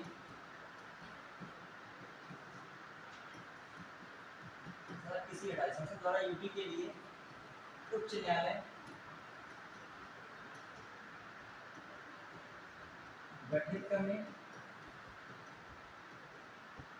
या किसी राज्य एक उच्च न्यायालय किसी राज्य के उच्च न्यायालय में उच्च न्यायालय उसे संबद्ध करने की शक्ति है। क्वेश्चन आ जाए, किसी उच्च न्यायालय, किसी राज्य का उच्च न्यायालय, यूपी का उच्च न्यायालय हो जाता है, इस तरीके की शक्ति किसको प्रदान की गई? तो वहाँ राष्ट्रपति, सुप्रीम कोर्ट, हाई कोर्ट लगाया, किसको लगाओ? यह कहा जाए कि यूपीज के लिए उच्च न्यायालय बनाने की पावर किसको दी गई है? संसद को। किसको मिली है? संसद को। क्लियर? अब आगे 241 है। अभी मैं सारे लिख पाऊंगा आर्टिकल। जानते हो मैं लास्ट में जब तुम बताता हूँ ना, जब क्लाइमेक्स डाउन हो जाता है तो मैं लास्ट में क्लाइमेक्स बढ़ाने के लिए क्या लिखाता हूँ? आर्टिकल 239 से 200 कहाँ तक लिखाऊंगा? 41। और बड़े पेचीदा है आर्टिकल, ये हल्के मत आर्टिकल लीजिएगा। अभी मैंने ना बताया यूपी पीसीएस द्वारा आयोजित अपर निजी सचिव की भर्ती में यही से 240 का आर्टिकल पूछा गया है। आप पेपर में देख लीजिएगा। अच्छा, मैं पेपर पर एनालिसिस किया करता हूँ, तभी मैंने के सर्टिफिकेट डाला। स्टूडेंट सोच रहा है कि सर जी क्वालिटी पढ़ाया जा रहा है, नहीं पढ़ाया नहीं गया, इतना सिलेबस हमको दिया गया इतना तो पूरा करेंगे। चलो केंद्र शासित प्रदेश से आ गया क्वेश्चन, तो हम तो इसको पता चला पेपर कठिन जो बनाएगा तो राज्य से नहीं पूछ रहा है, किससे पूछ रहा है? जो लोग पढ़ के नहीं गए वही पूछा जा रहा है। तो अब ऐसा कुछ रखिए ना कि ना पढ़ के जा पाओ। अब वो जानते हो आर्टिकल 240 का पूछ रहा था मिलान, 240 का जैसे ए, ऐसा करके क्वेश्चन था, दे समझिए। बहुत सिंपल था, हमने हालांकि अपने वहाँ पढ़ाया, जहाँ भी पढ़ाते हैं वो जब कॉमन से सिलेबस कराएंगे तो ये भी कराएंगे। और ये क्वेश्चन जब आया तो मुझे हंसी लग रही, क्या मतलब नॉर्मल क्वेश्चन है, लेकिन स्टूडेंट कह रहा सर ये आर्टिकल क्या है, इसमें क्या मिलान करें। देखिए ये क्वेश्चन था आर्टिकल 240 ए, फिर आर्टिकल 240 बी और आर्टिकल 240 सी, आर्टिकल 240 डी। ठीक है, तो इस तरीके से रखा था। अंडमान निकोबार रखा, लक्षद्वीप रखा, ठीक है, Dadra and Nagar Haveli plus Daman and Diu रखा, फिर यहाँ पर रखा पुडुचेरी रखा, फिर कहा इनमें से कौन सुमेलित नहीं है, क्या रख दिया? कौन सुमेलित नहीं है। ऐसे रैंक नहीं बढ़ेगी, रैंक बढ़ेगी वो क्वेश्चंस करोगे जो सब नहीं करना है। ठीक है, अब बताइए सिंपल क्वेश्चन है ये जानते हो कहाँ आया है? इसकी भी पूरी चर्चा करूंगा, अभी मैं बताने वाला हूँ इसको भी। पहले राष्ट्रपति के बारे में बता दूँ, फिर इसी की चर्चा होगी। राष्ट्रपति को बंद करते हैं कुछ चीजों का। ये पता क्या होता है? केंद्र शासित प्रदेश में या केंद्र शासित प्रदेश की विनियम की शक्ति राष्ट्रपति के पास होती है। समझ रहे हो कि नहीं? केंद्र सरकार की विनियम की शक्ति या केंद्र शासित प्रदेशों की विनियम की शक्ति राष्ट्रपति के पास होती है। ये आर्टिकल कौन सा कहता है? आर्टिकल 240 कहता है। और इस आर्टिकल के तहत राष्ट्रपति क्या करेगा? उन केंद्र शासित प्रदेशों में शांति है, प्रगति है, सुशासन बनाने के लिए कुछ क्या बनाता है? विनियम बनाता है। क्या बनाता है? कुछ विनियम बनाता है। जो विनियम संसद द्वारा बनाए गए कानून से हल्के नहीं होते, उनके क्या होते हैं? बराबर होते हैं। तो एक हिसाब से राष्ट्रपति की पावर को बताने वाला ये आर्टिकल। तो इसमें कहा मैंने, समझिए लोग थोड़ा गड़बड़ा रहे हो, आराम से समझिएगा, मैं कुछ धीरे बोल रहा हूँ, समझ रहा हूँ। मैं कह रहा हूँ राष्ट्रपति क्या बनाएगा? यूपीज के लिए विनियम बनाएगा। विनियम मतलब कोई नियम या कानून बनाएगा, सीधे समझो विनियम बनाएगा। लिख के विनियम ही संविधान में आता है। ठीक है, विनियम बनाएगा, समझना इस बात को। यदि विनियम बनाएगा, ठीक है, राष्ट्रपति बनाएगा विनियम। क्यों बनाएगा? उन यूपीज में क्या बनाई जाए? शांति हो सके, प्रगति हो और क्या? सुशासन की व्यवस्था हो। तो आखिर सब यूपीज के लिए नहीं बनाता है, ये खास बात है। सब यूपीज के लिए, कुछ ही यूपीज के लिए बनाता है। तो यूपीज हैं अंडमान निकोबार जैसे हैं, दादरा एंड नगर हवेली, दमन दीव है, ठीक है, फिर पुडुचेरी है, ठीक है, ये है 4। और लक्षद्वीप है। कौन है? लक्षद्वीप है। जब ये पढ़ाता हूँ तो इनके संबंध में आर्टिकल बताता हूँ, किस आर्टिकल में कौन सा यूटी किया गया है। समझ पाए, ये मैटर है कि आर्टिकल 240 के अंतर्गत राष्ट्रपति को केंद्र शासित प्रदेशों में विनियमन की क्या होती है, शक्ति है। शक्ति क्यों है, वहां पर क्या बनाना है, शांति प्रगति और सुशासन। तो आखिर किन यूटीज में बनाना है, उन यूटीज को बताया गया है और उन यूटीज से संबंधित आर्टिकल्स दे दिए गए हैं। अब बताइए, क्वेश्चन नॉर्मल भी है, कठिन भी है, इसे बताना था कौन सम्मिलित नहीं है। जो पढ़ता है तुरंत देख के मार देगा। सो ये क्वेश्चन इससे पहले भी आ चुका है, जब आया है इंडिया पर इससे पहले भी आया था। देखिए, अंडमान निकोबार सही था, लक्षद्वीप भी सही है, फिर दमन दादरा नगर हवेली भी सही है, और फिर 240 का डी भी सही है। मुझे बताइए इसमें से कौन सम्मिलित नहीं है। अभी आप अपने आप बताओगे, जब मैं पढ़ा दूंगा तो इसमें ये सम्मिलित नहीं है। कौन सम्मिलित नहीं है, ये रिक्त हो गया। तो ये जो 40 का डी ब्लैंक हो गया है, इसमें रिक्त है। ये 240 के ई में है, किसमें है, ई में। फिर किसमें रखा गया इसको, ई में। तो ये सब भी क्वेश्चन है। इस पे भी एक मैं तर्क बताता हूँ, भी आएगा इस पे भी तर्क, क्योंकि अब तुम्हारे दिमाग में आएगा शांति प्रगति और सुशासन यहाँ पर क्यों बनाएंगे भैया, क्योंकि यहाँ पर तो ऑलरेडी कौन है, क्या जरूरत है इनको बनाने की। राष्ट्रपति जब सीएम क्या वहाँ पे बैठेंगे, इसे मक्खी मारेंगे क्या सीएम, सीएम भी कुछ करेंगे ना। जब तक सीएम रहेंगे, विधानसभा रहेगी, तब तक राष्ट्रपति यहाँ पर शांति प्रगति और सुशासन नहीं बनाएंगे। तब तक किसकी बीमारी है, सीएम और विधायिका की। जब ये विघटित होगी, जब ये भंग गलत कह सकते हो, जब ये विघटित हो, जब ये इसकी बैठक नहीं हो रही होगी, तभी कौन बना सकता है, राष्ट्रपति बना सकता है। समझ पाए, मतलब एक क्लॉज ये दे और एक तर्क कौन वाला है, ये। चलिए अब आगे आइए, देखते हैं। अब आप जहाँ पे थे वहीं पे आइए। अभी मैं लास्ट में ये आर्टिकल बताना मुझे बाकी है, क्लियर है, आर्टिकल लास्ट में बताना बाकी है। अब आइए, कहाँ पे थे हम लोग, तो 40 में था। अभी तो केवल ये बात कर रहे थे यूटीज की, ये याद है अपना टॉपिक, ठीक है। हाँ, पहले से टीचर पूछे बच्चों हम क्या पढ़ा रहे थे, स्टूडेंट बनेगा कैसे कोई कठिन चीज हटा दे कुछ और बता दे, ठीक है। हम मन लिखने के लिए बोलते हैं, ऐसा नहीं हम भूल जाएंगे, ठीक है। जब हम अपना पढ़ के उसे याद रख सकते हैं, इतने आर्टिकल याद रखते हैं, तो कॉमन सी बात है, ये भी याद रख सकते हैं और ये भी जान जाते हैं कि कौन कितना सीरियस पढ़ भी रहा है। जब कौन ज्यादा दोस्ती में चला गया है, कि भी प्रॉब्लम स्टूडेंट लाइफ में। सबसे बड़ा स्टूडेंट लाइफ में क्या प्रॉब्लम है, दोस्त। सबसे दिक्कत सबसे दोस्त एक ऐसा विषय है, बोलोगे तो गुस्सा आ जाएगा कोई भी, लेकिन एक बड़ा विषय पेचीदा है। दोस्त एक अच्छा मिलना बहुत ही कठिन काम है, सच्चाई बता रहा हूँ। वो दोस्त तुम्हारे लिए सबसे बेहतर है जो तुमको क्लास में बैठने के लिए प्रमोट करे। जहाँ पर कोई दोस्त तुमको समझ लिए, वो ऐसा कहने लगे तुम्हारा पढ़ाई से कहीं भी तुमको दूर भागने लगे, वाकई में वो दोस्त नहीं है, क्योंकि उसको भी अंदर अंदर पता है इनके पास पावर कौन सी, बताओ, पढ़ाई की है। और तुम्हारी पावर ही क्या करे दे रहा है, अंदर ही अंदर क्या करे दे रहा है, जिस पर तुम अपनी छवि बनाए हो। ऐसा तो है नहीं तुम्हारी छवि कोई एक कौन है या बिल गेट्स वाली, तुम्हारी छवि इमेज काहे से, तुम्हारी शिक्षा से, और तुम्हारी शिक्षा ही खत्म हुई जा रही है। और वो तो सीरियस है नहीं, उनके पास 4-4.5 घंटा बैठने की क्षमता नहीं, मान लीजिए, और तुम्हारे अंदर है और तुम बैठ भी रहे थे, भला कोई ऐसा तूफान दोस्ती का आया और तुमको लिए ही चला गया, भला क्वालिटी वालिटी छूटती ही चली गई, तो पता नहीं कहाँ ये गया। अब यहाँ मान लीजिए कोई बैठा है, कुछ भी भूल जाए, कितना भी भूले, कुछ तो याद रहेगा उसको। उससे तो बेहतर रहेगा जो बाहर मैदान में टहल रहे, या जो पढ़ भी रहे हैं उससे भी लगभग तुम्हारा बेहतर रहेगा, क्योंकि आप फ्रेशर होकर पढ़ोगे। जब मैंने जी अपने समय पहली बार पढ़ा होगा तो बेहतर इतना नहीं पढ़ा होगा। आप फ्रेशर में पढ़िए जाके, गुरु जी से गुस्सा के बन बना के पढ़िए गुप्ती जी से, अकेले मान के टाइम ड्यूटी। अब हम तुमको पढ़ा के भेज रहे हैं, अब दोनों लोगों में निष्पक्ष तरीके से मतलब जो है नॉलेज की बात उसी टॉपिक की हो, तो आप क्या हो जाओगे, थोड़ा सा आगे हो जाओगे, क्योंकि आपको पता है ये क्वेश्चन कहाँ आया है, सर ने बताया है, तो इस पे आपने फोकस ज्यादा किया। वो ये आया कि तो बड़ा कठिन लग रहा है, इसको हटाओ, ABCD हटा दो, और ये ABCD आया है। तो बस टीचर्स के संपर्क और पढ़ाई में यही होता है। अब मान लीजिए हम अपने आप पढ़े तो हम उन पे जोर कम देंगे, हमें कहानी लगी, हम क्या लिखी है कहानी, टीचर क्या कर रहा है, बार बार जोर दे रहा है, इस पे ध्यान दीजिए, बस मेरा काम यही है।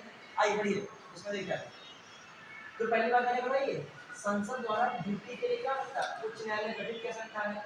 फिर किसी राज्य के उच्च न्यायालय में उसे संबद्ध करने की क्या है, शक्ति है। और एक बात ये भी बता रहा हूँ, जो मेरे टाइम ये मुझे पूरी होती है, मैं इंटर में होता, ऑपरेशन होता, तो यहाँ ही नहीं होता था। समझ रहे हो कि नहीं इस बात, समझ रहे हो, मैं मेंस दिया हूँ, मैं सोचे बीएड के बाद जा पाया हूँ पीसीसी की तैयारी।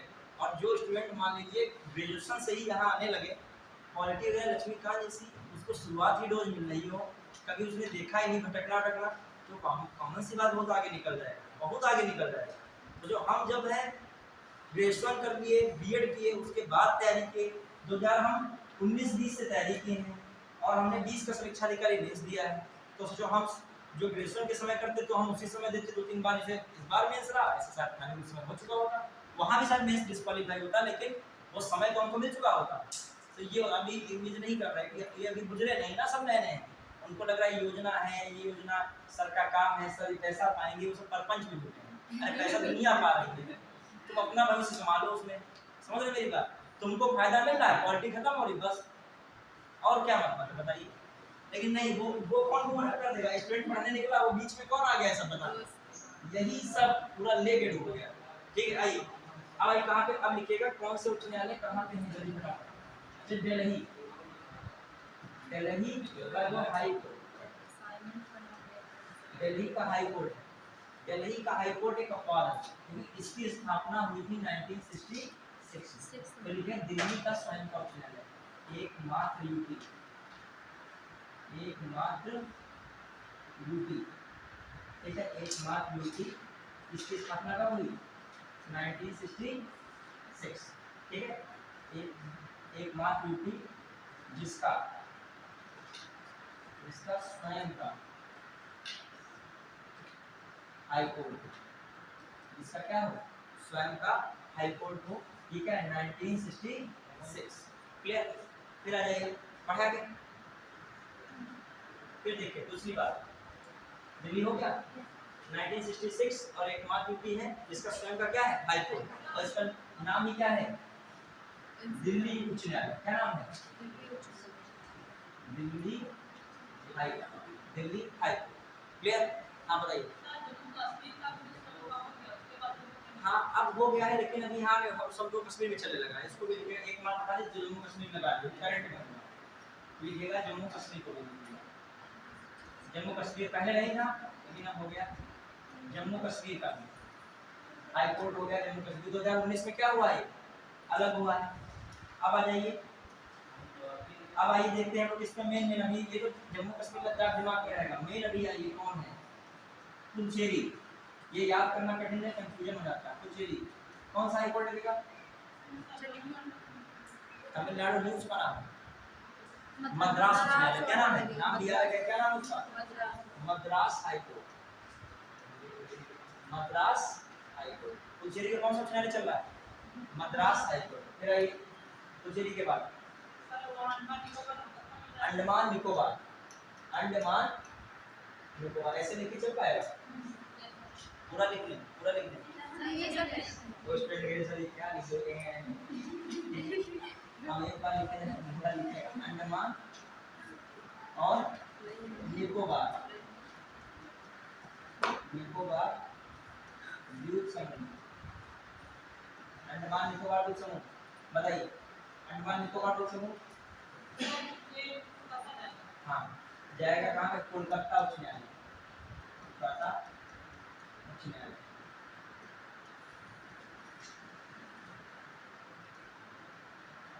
ये कोलकाता उच्च न्यायालय। फिर आ जाइए, फिर देखिए क्या है, एक जो आपका पहला बन हो गया, और आइए लक्षद्वीप, लक्षद्वीप का कहाँ जाएगा? Kerala high court. कौन है? केरला हाई कोर्ट जा रहा है। फिर आ जाइए केरला हाई कोर्ट, और बताइए इधर आसपास वाले, पुडुचेरी भी हो गया, चंडीगढ़, चंडीगढ़ में कहाँ जाएगा? कौन जाएगा? पंजाब, पंजाब है, Punjab and Haryana, Punjab and Haryana high court, clear. ये हो गया, और बताइए चंडीगढ़ हो गया, Punjab and Haryana high court, और बताइए कौन हो सकता है? सारे हुए कि नहीं हुए? दादरा नगर हवेली, हाँ दादरा, दादरा नगर हवेली,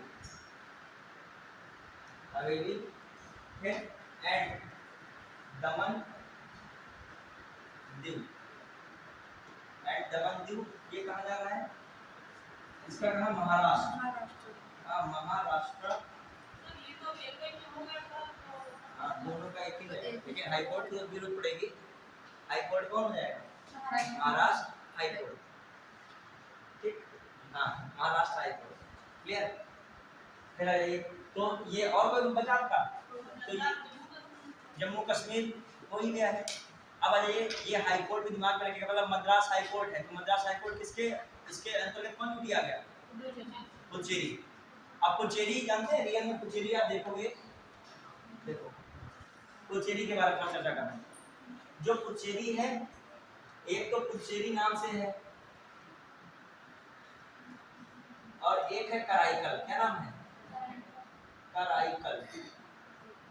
क्लियर? पुडुचेरी हो गया, कराईकल।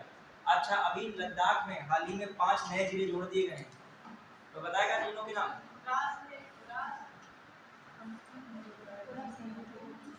साम है कि नहीं है? नुब्रा है, द्रास, साम, नुब्रा।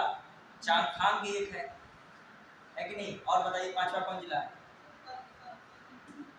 बताइएगा। ये कितने जिले अब हो गए? पहले कौन चल रहे थे? कारगिल और लेह। अभी लद्दाख में कितने जिले जोड़ देंगे? 5, 7 हो जाएंगे। अभी से शास्त्रीय भाषा, अभी मैंने टॉपिक डाला था राजभाषा के टॉपिक में पढ़ा था, राजभाषा पढ़ा था, उसमें एक आता है प्रावधान 2004 में सरकार ने शास्त्रीय भाषा का एक फैसला लिया, 2006 से शास्त्रीय भाषा को लागू कर दिया। कितनी शास्त्रीय भाषाएं चल रही थी? 6, और अब कितनी हो गई? 11 हो गई। तो करंट में जो चीज है तो करंट ही ना पढ़ो, उसको जोड़िए कहाँ से? संविधान से जोड़ो। हमारी कोई संविधान से जुड़ी, संविधान जुड़ी, हिस्ट्री से जोड़ सकते हो।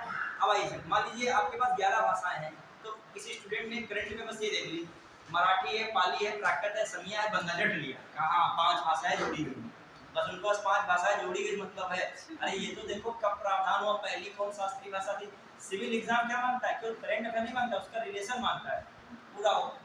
अब आइए, और पहली भाषा कौन? तो पहली भाषा कौन जोड़ी गई? तमिल जोड़ी गई।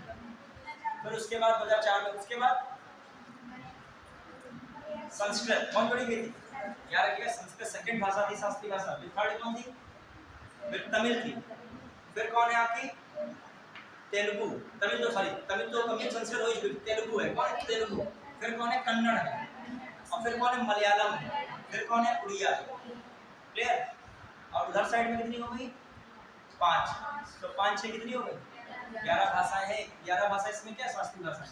चलिए, तो ऐसे ही मान लीजिए मैं कह रहा पुडुचेरी है, पुडुचेरी में कोई जोड़ा घटाया नहीं गया, लेकिन कितने जिले हो गए? एक तो पुडुचेरी एक जिला, 2 जिला, ठीक है। अब ये दोनों कहाँ पर है? तमिलनाडु।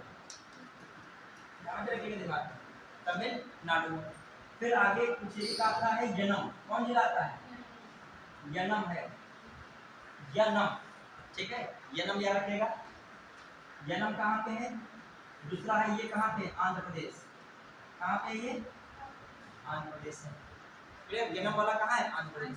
फिर एक बचा कौन? कौन बचा? माहे। माहे कहाँ है? केरल। ये कौन सा जिला है? चौथा। तो बताओ, एक ऐसा संघ शासित राज्य जो कहाँ पे है? तो ज्योग्राफी में पढ़े होगे, पढ़े होगे ना ज्योग्राफी का, तभी तो छोड़ देता, लेकिन अब हमें लगा कि ये भी पता। चलिए, वो भी जब इंडियन ज्योग्राफी पढ़ोगे तभी तब आएगा। देखिए, ज्योग्राफी में आता है ये आपका यूपी किस राज्य में है, कहाँ सीमा रेखा है। देखिए क्या मतलब कहने का कि एकमात्र ऐसा संघ शासित राज्य जो एक राज्य में न होकर 2 से अधिक राज्य में है। कौन? मतलब पुडुचेरी के अंदर समझ में नहीं आएगा कि कुछ जिला कहाँ पे प्रशासित हो रहा है? तमिलनाडु के अंदर। क्लियर? तमिलनाडु के अंदर क्या बॉर्डर पे है, पानी पड़ता है, पानी है इस साइड में, कौन सा? हिंद महासागर और बंगाल की खाड़ी। फिर आ जाइए, इसके ऊपर कौन है? यनम है। यनम सनम, सनम यनम बना लीजिए, ठीक है। सनम यहाँ रखो, याद रहेगा कि यनम मनम था, ठीक है। तो थोड़ा नाम अभी तो मुझे तो याद है, तुम लोग जाओगे भूल वाले, यनम माहे और ये कराईकल वराईकल, इतने नाम खतरनाक है। तो यनम कहाँ चला गया? आंध्र प्रदेश। तो कितने डिस्ट्रिक्ट हो गए? 3। अब एक बचा कौन है? माहे। माहे। अब इसको कैसे याद? इसको छोटा नाम याद ही रखो। माहे कहाँ है? केरल। ये 4 जिले भी याद रखेगा, ठीक है। तो ये याद रखेगा, चारों है। एक इधर साइड में है अरब सागर तरफ है, और 3 किधर साइड में है? बंगाल की, ठीक है, याद रखेगा। अब आइए, अब इसका पूरा है, देखो तमिलनाडु में है ना, ये कहाँ से लगा है, इसके दो जिले कहाँ पे हैं, तमिलनाडु, इसीलिए इसका हाई कोर्ट भी कौन माना गया है, Madras high court. Madras high court किसका है, तमिलनाडु का है, इसी का हो गया। अब आइए, ये सब बातें हो गई, अब लिखेगा दिल्ली के बारे में। दिल्ली के बारे में अब देखो स्टेटमेंट क्या है, स्टेटमेंट समझिएगा, समझिए, थक तो नहीं पे हो, तो ऐसा काम ही नहीं कर सकते हो ना, तो ऐसा खाली क्यों हो बताइए। आप सभी जिम्मेदार है, अरे कोई तुमसे पूछे होंगे बाबा, सुबह शाम तक बैठे पढ़ाई करते पूछे क्या थक गए, तो ये कौन सा काम किए हो, पढ़ाई तो मानसिक कार्य है। चलिए, मानसिक कार्य में थकान आती है, आती है, उसमें शारीरिक काम छिपा होता है, तभी मानसिक कार्य में थकान आएगी। यदि आप खुद दिन भर पढ़िए, इतना पढ़िए, रोज पढ़िए, दिन भर नींद नहीं आएगी, तो इसका मतलब प्रूफ हो रहा है कि आपकी थकान नहीं आती है। नींद किसमें आती है, आपके थकान में। ये वाकई यदि आप बहुत पढ़ेंगे, 8-8 घंटा पढ़ेंगे, तो नींद का बैलेंस करना क्या हो जाएगा, कठिन। या फिर आपकी रूटीन बहुत संयमित हो, सुबह यदि 6 बजे उठते हो तो 9 बजे क्या होते हो, सो जाते हो। 9 क्या 8:30 बजे से सोने का माहौल बनाते हो, 9 बजे घर में कुछ भी हो रहा हो, कोई का बर्थडे जाके अपना कमरे में सो जाइए 9 बजे, तो तुम्हारा सब संयम रहेगा। जो तुमने बिगाड़ा, मतलब आज मन हो रहा है 1 बजे तक पढ़ ली रात को, फिर तुम नींद को बैलेंस नहीं, क्यों, क्योंकि आप थक रहे नहीं हो। माइंड क्या कर रहा है, माइंड चल रहा है, लेकिन शरीर चल नहीं रहा। तो सोते टाइम भी है तो क्या चलेगा। और जब आप सोते हो तो माइंड को ही सबसे मेन क्या होता है, कंट्रोल करना जरूरी। बहुत लोग होते होंगे जिनको नींद नहीं आती होगी, समस्या हो जाती होगी। यदि आप सोने से पहले माइंड को चला दिए कायदे से, ज्यादा सपने में देख लिए कि हम ये बन गए वो बन गए, ये गाड़ी उड़ रही, फिर रात भर सपना देखोगे, उसके लिए पढ़ नहीं पाओगे। वो क्या कहते हैं, वो लोग सपने ही देखते नहीं और सीधे पूरे करते हैं, सब बातें रह जाती हैं, ठीक है, जब नींद ही नहीं आ रही। अच्छा एक बताइए, आप 7 घंटा सोए हो और एक लड़का जो है 2 घंटा सोया है, अब बताओ माइंड की एक्यूरेसी किसकी बढ़िया चलेगी, अभी न्यूरॉन्स उसकी डेवलप हुई है, रात को उसका माइंड जो है, लैपटॉप जो रहा है शट डाउन होके स्टार्ट हो रहा है ना, और ये जो है अब इनकी स्पीड फस के चलेंगे, तो पढ़ेंगे अपनी जान में, करेंगे उनके तक। लेकिन इनसे पूछोगे 240 का ABCD है, ये क्या, वो तुरंत बताएगा। ए में अंडमान, 2 में क्या है, लक्षद्वीप, 3 में क्या है, दादरा नगर हवेली और दमन दीव, और 4 में क्या है, कुछ नहीं है। ई में क्या है, पांचेरी, पुडुचेरी है। और जगने वाला होगा प्राणी, वो कहेगा लिख देंगे अभी थोड़ी देर में, कंफ्यूज हो रहे हैं, ठीक है। आइए चलिए देखते हैं, ये भी हो गया। अब आइए क्या देखना है, दिल्ली, दिल्ली के बारे में देखते हैं। दिल्ली, यूपी दिल्ली संघ शासित राज्य दिल्ली के लिए विशेष उपमान, इसके लिए पर क्वेश्चन आ जाते हैं, विशेष उपमान। ये लाइन लिखेगा 69वें CAA 1991 द्वारा दिल्ली को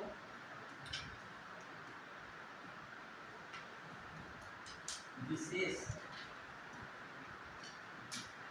दर्जा दिया है, विशेष दर्जा हासिल हुआ।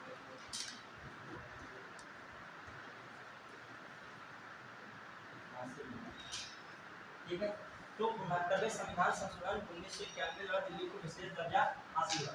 जब आप हिस्ट्री से इसको जोड़िए थोड़ा सा, 1 मिनट के लिए। पता है, जब आप लोग जानते होंगे 1905 में क्या हुआ था, बंगाल का विभाजन हुआ। एक डेट आती है कि बंगाल के विभाजन की घोषणा हुई, एक क्या होता है, इसके विरोध में आंदोलन शुरू हुआ, और एक क्या होता है, विरोध में आंदोलन के परिणाम स्वरूप एक राखी दिवस मनाया गया था। क्या मनाया गया था, बहन भाई राखी नहीं बांधते थे वहाँ। राखी दिवस का मतलब क्या था, एकता में सब लोग आ जाओ, क्या जाओ, एकता। क्लियर। अब आइए, कहने का मतलब ये 1905 में हुआ, किसका, बंगाल का विभाजन कर्जन ने किया था। कर्जन ने बताया था कि हिंदू, कर्जन को ऊपर से कर्जन ने बताया प्रशासनिक सुविधा के लिए मैं कर रहा हूँ, लेकिन अंदर से कर्जन क्या कहता था, हिंदू और मुस्लिम क्या हो जाए, अलग अलग हो जाए। पूर्वी बंगाल में मुस्लिम ज्यादा थे, पश्चिमी में क्या है, हिंदू ज्यादा थे। तो अब कांग्रेस की राष्ट्रवादी गतिविधियां बहुत अच्छे चल रही थी, कर्जन को समस्या हो रही थी। सबसे बढ़िया फार्मूला होता है किसी को कमजोर करना हो, क्या डालो, कूट डालो। अंग्रेजों का ये फार्मूला शुरू से अंत तक क्या रहा, और आज भी देश में ही चल रहा है। कोई भी परिवार को भी कमजोर करना तो उसमें सिस्टम रहता है क्या, डिवाइड एंड रूल।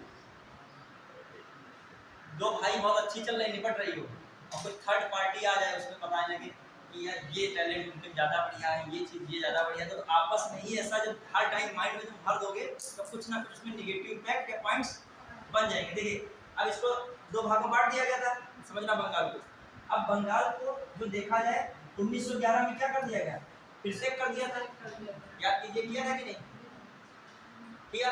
अच्छा यहाँ पर जो मुस्लिम वहाँ के थे वो चाहते थे कि इसका बंटवारा बना रहे, ये एक ना हो, तो अंग्रेज लोगों ने इसको एक किया, किसको एक किया, बंगाल को, और एक करके कहा कि भारत की राजधानी अब कलकत्ता नहीं होगी, कहाँ होगी, दिल्ली होगी।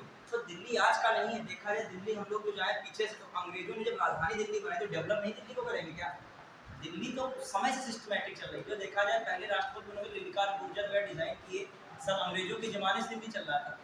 अब आइए एक बात, अब यहाँ के मुस्लिम नाराज होंगे, यहाँ के मुस्लिमों में नाराजगी बढ़ी, भारत के मुस्लिमों में नाराजगी बढ़ी, तो जब ये एक कर रहे हैं, समझना इसको, जो उन्होंने क्या किया 1905 में बंगाल विभाजन क्या किया, और 1911 में क्या कर दिया, बंगाल विभाजन को क्या किया, रद्द कर दिया, बंगाल विभाजन को रद्द कर दिया।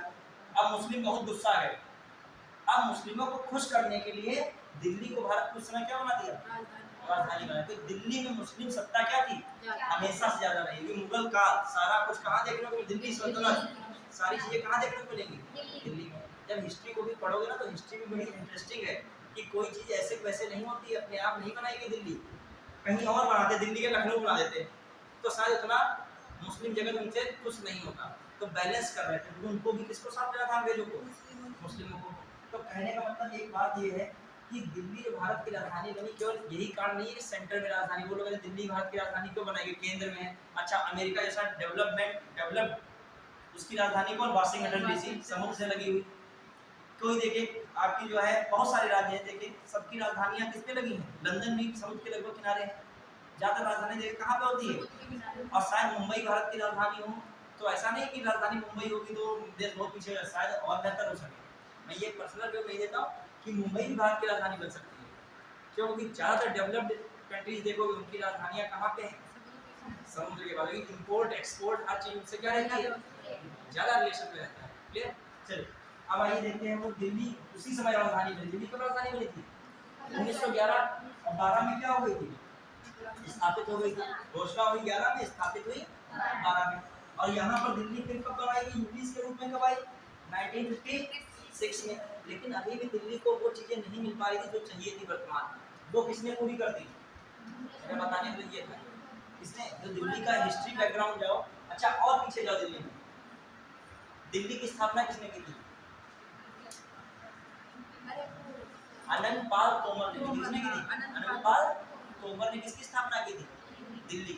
क्लियर, तोमर वंश पढ़े होंगे, पृथ्वीराज चौहान इससे जुड़े थे, ठीक है, और बाद में उसी दिल्ली पर धीरे धीरे कब्जा किसने कर लिया था, पृथ्वीराज चौहान।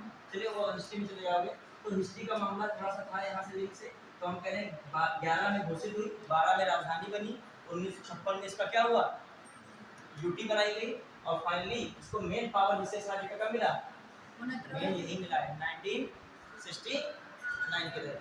आप दिल्ली को कर लीजिएगा, ये पूछ सकता है कि संविधान संशोधन 1991 द्वारा दिल्ली को विशेष दर्जा हासिल हुआ, और 1992 में दिल्ली राष्ट्रीय राजधानी, दिल्ली को राष्ट्रीय राजधानी क्षेत्र का दर्जा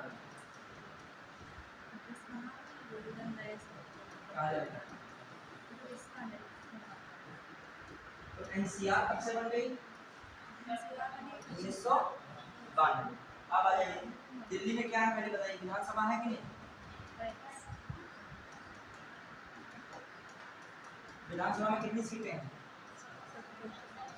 अच्छा एक चीज मैंने बताई थी, याद कीजिएगा, एक आया था 91 CA 2003, इसमें कहा जा रहा था किसी राज्य,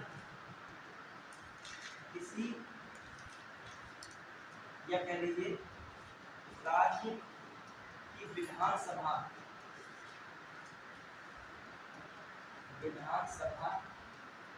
की कुल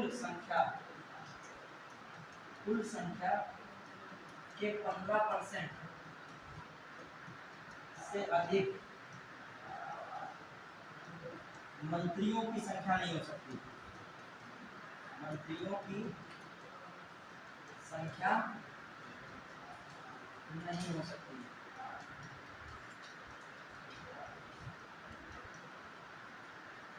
ये किसमें कहा जाता है, किस आर्टिकल में इसको रख दिया गया था? आर्टिकल 164 पर 3 करके आ गया। चलिए, चाहे कोई मतलब नहीं इसका लेना करिए, ये मतलब समझिए, राज्य की विधानसभा की कुल संख्या के 15% से अधिक क्या मंत्रियों की संख्या नहीं हो सकती। किसी भी राज्य में मंत्री होंगे उनकी संख्या कितनी रहेगी? ठीक। और दूसरी बात कहिए, 12 से कम भी मंत्री नहीं हो सकते।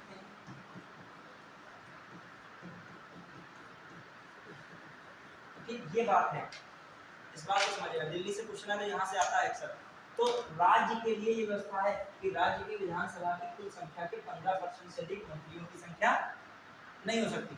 और ये भी शर्त है कि 12 से कम मंत्री भी नहीं होने चाहिए, ये बात कही गई। लेकिन दिल्ली के विषय में कुछ और ही है। क्या है? दिल्ली के विषय में स्टेटमेंट आया था। पहला स्टेटमेंट लिखा 69वें संविधान संशोधन द्वारा केंद्र शासित राज्य दिल्ली को विशेष दर्जा मिला। फिर अगला स्टेटमेंट था दिल्ली में मंत्रियों की संख्या मुख्यमंत्री समेत 7 होनी चाहिए। अब बताइए, पहले मैथ लगाते हो कि नहीं लगाते? जो मैथ लगाता होगा कोई 70 का कितना निकालेगा? 15% निकालेगा। हमारा एग्जैक्ट में निकालते नहीं, हम शॉर्टकट करते हैं। 10% हुआ कितना? 7 का आधा 3.5, तो लगभग तुम्हारे दिमाग में जाना चाहिए कितने मंत्री बनने चाहिए? 10.5 तो हो नहीं पाए, काट पीट दोगे किसी को क्या?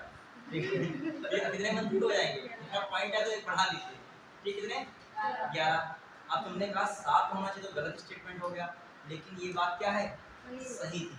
याद रखें, दिल्ली के संबंध में क्या है? दिल्ली विधानसभा की कुल संख्या में कितना होना चाहिए? 10%। कितना होना चाहिए? 10%। तो एक लाइन लिखेगा, क्या लिखेगा? दिल्ली में मंत्रियों की अधिकतम संख्या, बस एक लाइन लिखेगा, दिल्ली में मंत्रियों की अधिकतम संख्या। ये क्वेश्चन आया था प्रीवियस ईयर में। विधानसभा की कुल संख्या, विधानसभा की कुल संख्या का 10% से अधिक नहीं हो सकती। 10% से अधिक नहीं हो सकती। अर्थात मुख्यमंत्री समेत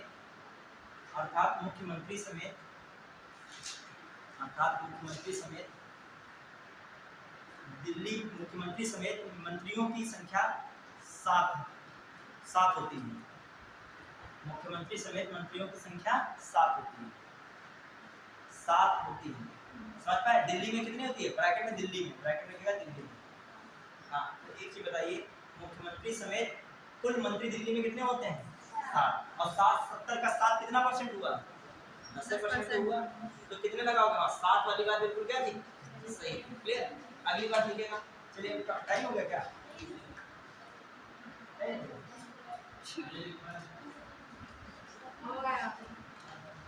चलिए, तो फिर जो है कल का देखिए, आर्टिकल थे 200 कहाँ से कहाँ तक?